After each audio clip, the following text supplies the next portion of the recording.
Salut, c'est Gunther et bienvenue pour un petit déballage du mois de février.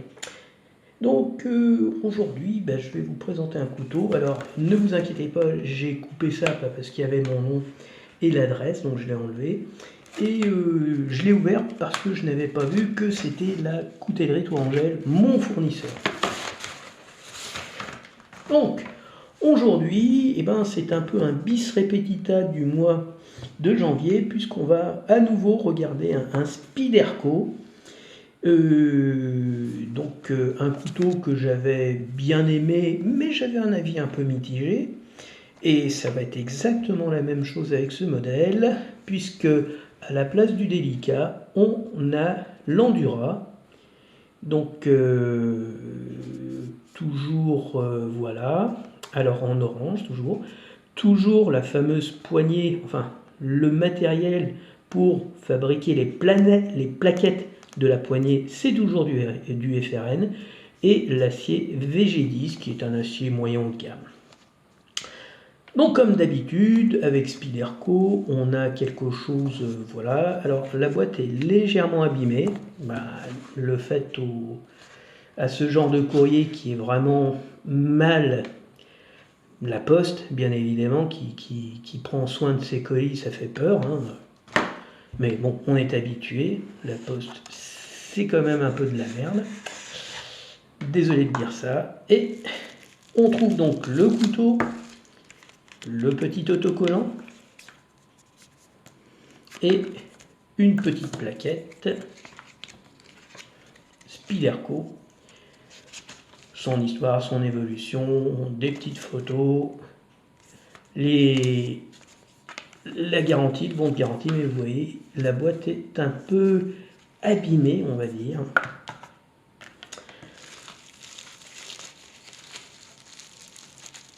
Et on retrouve donc, on va dire un modèle un peu king size du modèle précédent, avec un couteau beaucoup plus long, avec une lame beaucoup plus longue, mais d'un aspect vraiment, on va dire, très identique, très rapprochant, et toujours, on va dire, le point un petit peu, non pas le point fort, mais l'identifiant de la marque, le fameux thumb hole, non, oui, si, c'est un thumb hole, donc un trou pour le pouce qui permet l'ouverture du couteau.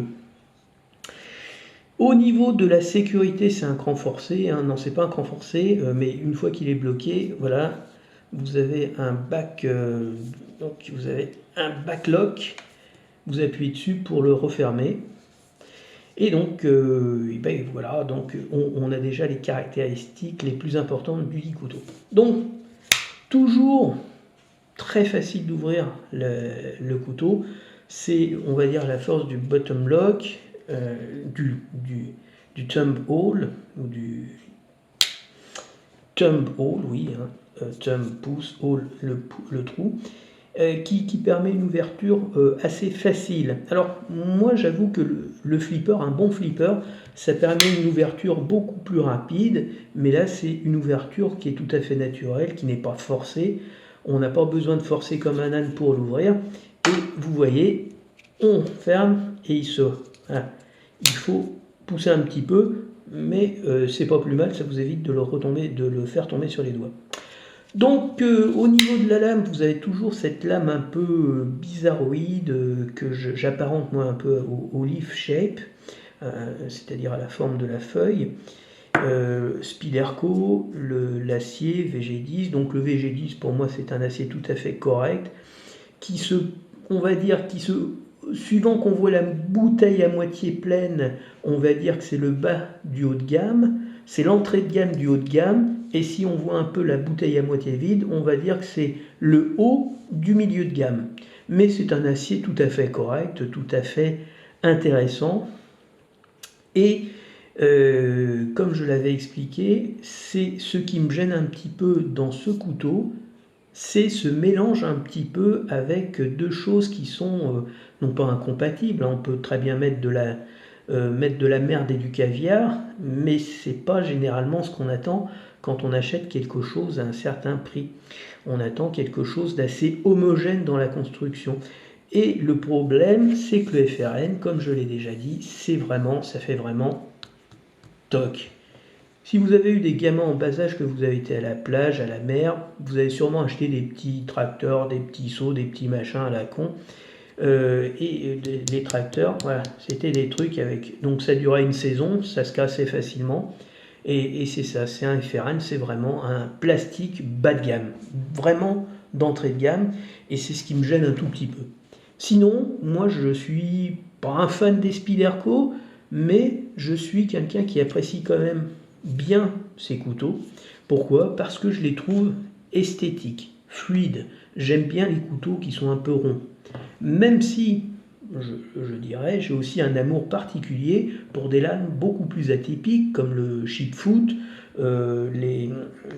comment dire, et d'autres lames, les Cliff, je ne sais plus comment ça s'appelle, mais j'aime bien toutes les lames, mais celle-là, c'est quelque chose que j'aime plutôt bien. Là, ce couteau, vous voyez, il est grand. Voilà, avec ma main, ça se voit vraiment bien. C'est un grand couteau.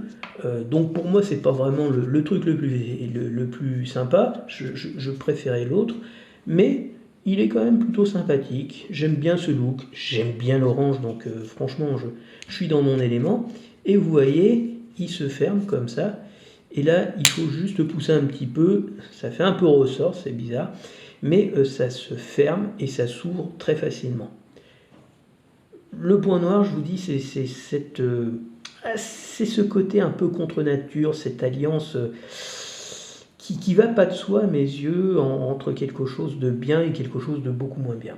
Mais c'est vraiment le seul point. Alors, je me suis décidé à l'acheter. Pourquoi? Parce que c'est un Spyderco.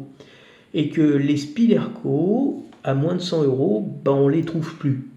Et celui-là, ça fait plusieurs années qu'il ne le vendait pas, la coutellerie d'Orangel. Ça fait plusieurs années qu'il restait dans ma liste des souhaits. Et je me suis dit, parce que j'ai vu passer pas mal de couteaux que j'avais mis de côté en disant ouais, je l'achèterai plus tard, qui sont passés sous le nez, voilà. Donc je me suis dit, au moins, voilà, j'ai 3 Spyderco, tous sur le même modèle, tous comme ça, qui, en tout cas, moi, me plaisent. Fondamentalement, ils me plaisent quand même, bien que j'ai cette petite réticence due à ce mélange un petit peu, voilà. Mais je l'aime bien quand même. Je trouve que, mais par rapport à l'autre,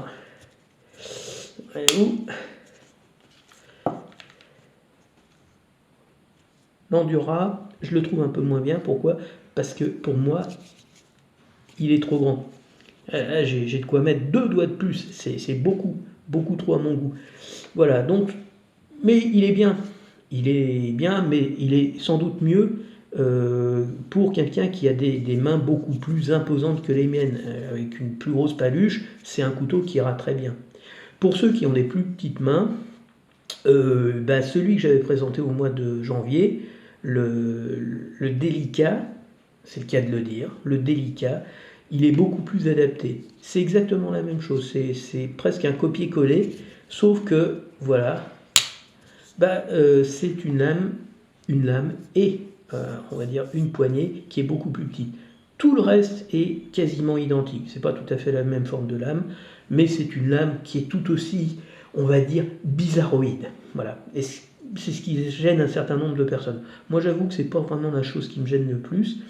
Mais chez Spyderco, comme chez Benchmade, c'est une autre marque de couteau américaine, j'ai un couteau, mais alors Benchmade la dépasse vraiment tous les critères parce que c'est vraiment excessivement cher. Chez Benchmade, j'ai un petit couteau qui est tout petit, je l'ai payé 150 €. Ça, avec une petite réduction, je l'ai payé 95 €. Voilà. Mais je trouve que c'est plutôt, on va dire, raisonnable. Mais ça fait des années qu'il coûte 95 €. Mais maintenant, Spyderco, franchement, le moindre couteau, ça coûte dans les 150 € et ça monte à des sommes qu'on pourrait qualifier d'astronomiques. Et voilà, c'est ça qui me gêne, c'est que s'il n'y avait pas eu la concurrence chinoise, qui aujourd'hui, même s'ils font monter les prix, je pense notamment à WeKnife, à Civivi, vous offrent des performances et des qualités de matériel bien au-dessus de ça, quoi.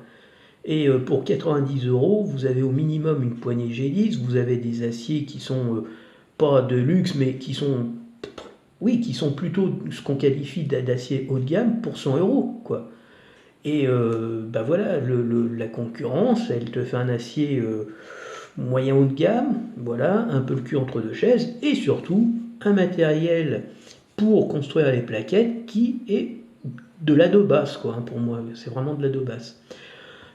Donc c'est ça qui est gênant, c'est que il y a des marques américaines qui n'ont pas encore compris que les Chinois, ils vont leur manger la laine sur le dos parce qu'ils font des produits de très bonne qualité, et notamment, bah, je pense à Civivi. Civivi, elle fait d'excellents couteaux, j'en ai plusieurs, et franchement, tu achètes un Civivi, tu veux mettre 100 euros, bah, des fois, tu peux en acheter deux.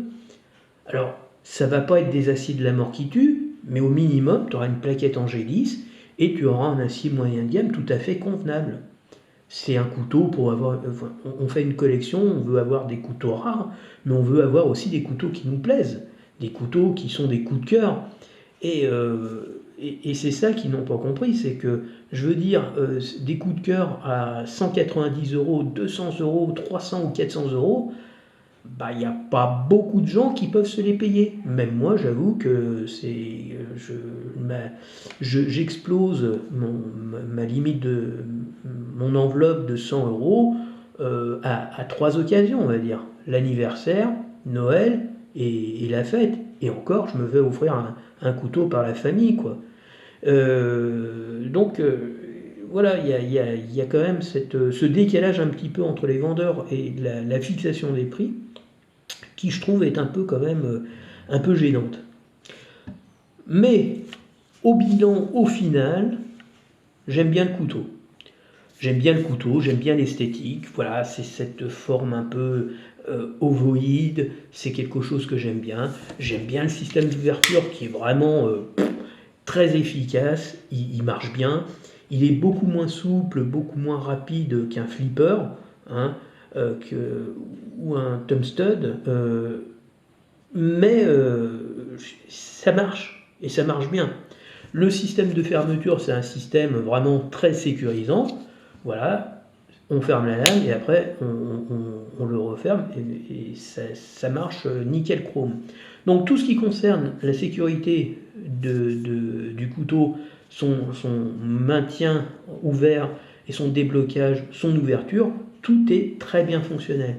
Quand vous regardez, il est bien centré, enfin moi je le vois bien centré, il est plutôt bien centré. La qualité de fabrication, bah, la qualité de fabrication, c'est simplement, on le voit à l'ouverture, on le voit ici quand on ferme un peu le couteau. Il n'y a pas d'anicroche, il n'y a pas de grippage, il n'y a pas de blocage, il n'y a pas de point dur. C'est quelque chose qui est tout à fait naturel.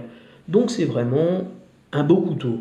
C'est un bon outil, mais très sincèrement, en ce qui me concerne, moi, il est un peu trop grand. Donc je l'ai acheté uniquement pour étoffer ma collection de couteaux Spyderco. Voilà, comme ça fait mon troisième.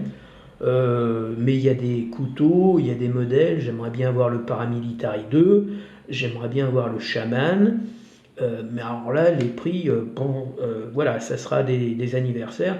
Et tant qu'à faire, sur des anniversaires, je préfère vraiment m'acheter des couteaux beaucoup plus rares, beaucoup moins, on va dire, casual, parce que ça, Spyderco, c'est ultra connu. Tout le monde a un Spyderco, enfin, tous ceux qui peuvent dépenser certaines sommes. Mais je veux dire, voilà, c'est quand même un couteau assez commun.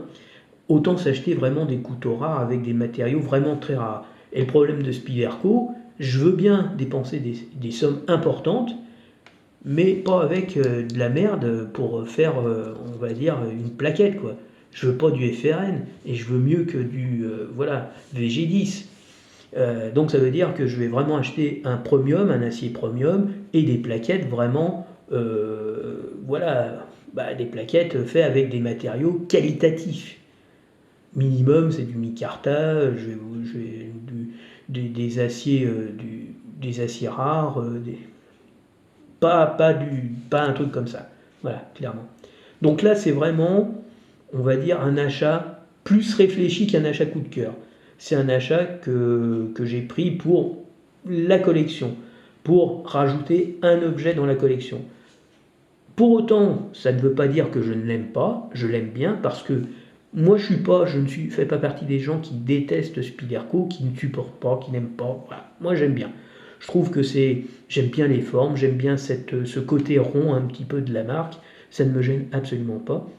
Mais je vous dis, par rapport au délicat que j'avais reçu au mois de janvier, c'est quand même un modèle qui ne me sied pas véritablement parce que par rapport à ma main, il est beaucoup trop grand. Et c'est, on va dire, l'un des points faibles de ce couteau, c'est qu'il est grand. Donc, si vous avez des grosses paluches, tant mieux, ça vous ira très bien. Sinon, tant pis. Voilà. Donc là, la vidéo est un peu tardive, c'est normal parce que j'ai eu d'autres choses à faire. On a parfois des impératifs qui font que j'ai retardé ma commande. Et alors par contre, pour le mois de mars, attention teaser, ça va être un couteau donc justement chinois, un couteau qui sera un petit peu contenu, qui sera tout à fait contenu dans l'enveloppe des 100 €. Et là, on va dire vraiment quelque chose de plutôt qualitatif et avec des formes un petit peu plus, un petit peu moins conventionnelles. Voilà, quelque chose que j'ai bien aimé et qui est plutôt sympathique. Voili voilou, donc c'était le couteau Spyderco Endura. Alors, hop, avec donc c'était orange FRN VG10. Voilà. Donc VG10 c'est l'acier, FRN c'est les plaquettes de la mort qui tue qui sont pas top en fait.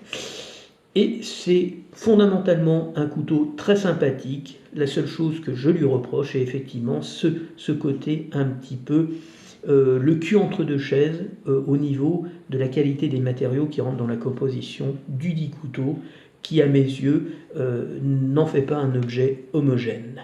Voilà, c'est tout pour aujourd'hui. À la prochaine. Ciao, ciao.